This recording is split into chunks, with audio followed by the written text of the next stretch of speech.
Anyway,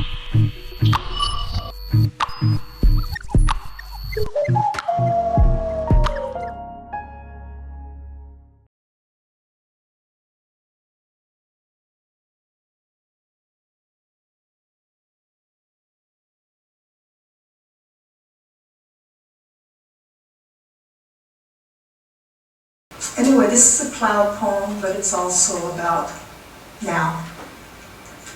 Late afternoon sky, Los Angeles, 2017. This is no ordinary January. No warning for clouds like these. A light pink gauze on the horizon, next to a frenzy of brushstrokes in orange and blue. The setting sun streaming past a sliver of moon. Political news hovers, won't leave me alone.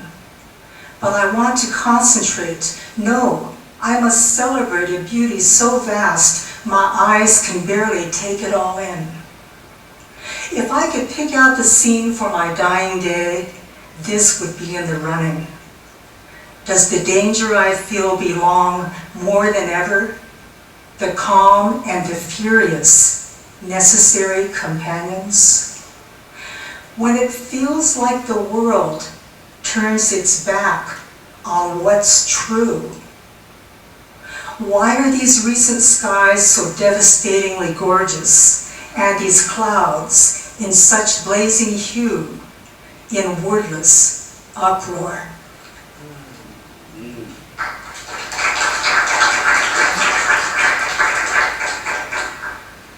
So it made me think about the whole idea of beauty in nature. And when we start to go through hard times, do we appreciate it more, perhaps? You know, that could be something to do with what's going on and looking at these clouds. Okay, my new book, Basic Vocabulary, begins with a long anti-war poem. And the poem was inspired by an article I read in the Kyoto Journal back in 1995. And a linguist named Yakundov claims he listed the 35 most stable words found in any language of the world. So I took those 35 words and I ended up with an anti-war poem. And I'm going to read 5 of those words out of that list. Mouth. How many bullets does it take to fill the open mouth? How many bombs to feed it? Eye. Not even a mother can know the eye of her young son hunting for the enemy. Ear. Lately, it is silence that lies in the ear like fear.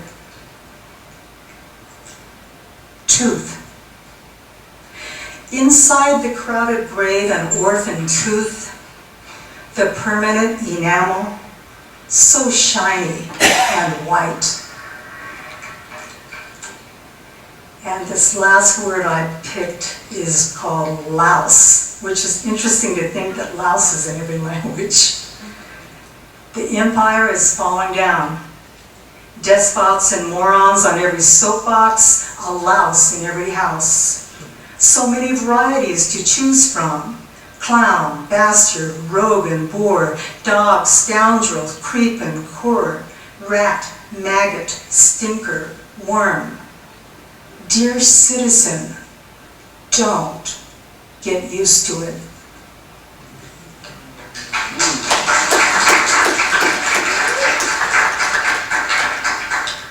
I think that's what a lot of us are fearful of, that people are going to get too used to this so-called new normal, which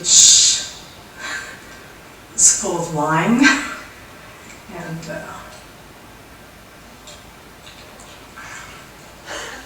discrimination. Okay, so I've set up a number of readings this spring, and I was thinking, what do I want to kind of have as my theme? And I was thinking poems of resistance and poems of light. Because we gotta also have light, right? And we can't just get worn down by everything. And we have to keep our health up. And for me, in my 60s, I discovered Zumba at the Culver City Senior Center. And so for me, Zumba's really making a difference for me and helping me stay active and strong. I was also thinking about the wonderful march on January 21st that had so many women in it. And our Zumba class is all these old ladies. It's really, I mean, like 60, 70 crowded in this huge room. So this is called Zumba on Fridays at 9 a.m. We are a throng of old women. Yes, we are silver and white-haired, or in my case, color-enhanced reddish-brown, pot-bellied, wrinkled, some with new knees and hips, but all of us ready to rumble in our rubber-soled shoes. Our teacher Yvonne used to weigh 300 pounds, true.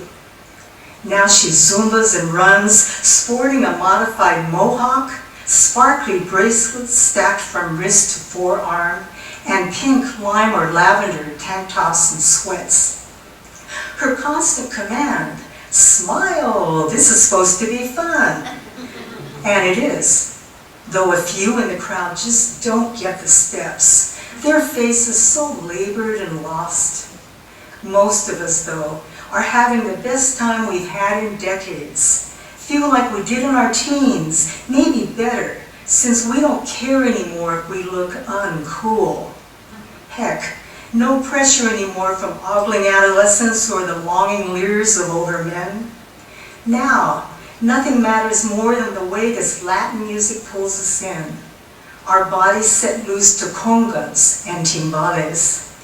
We learn salsa, very New York City smooth, while Dominican merengue is frenzied and almost too fast to keep on beat. We all like the song where we gyrate our hips, follow Yvonne in an unhurried blend of hula and belly dance, then raise arms and hands to shoo away something toward the sky. All of us joining the chorus, and we go like this, amor, amor, amor, amor. Not sure if we're sending love out to the universe or saying goodbye to a lover. Our voices rising as one. But my favorite, as always, is cha-cha, which came from Cuba. I didn't know this in the 60s when I cha-cha-cha to Chicano and Motown disc, doing it East Side style with a swivel and dip. Cha-cha feels like I'm coming home, so easy and free. Just a Zumba-crazed grandma with bad knees. That's me. Okay, let's get back to the resistance. Just one more. How did I stop?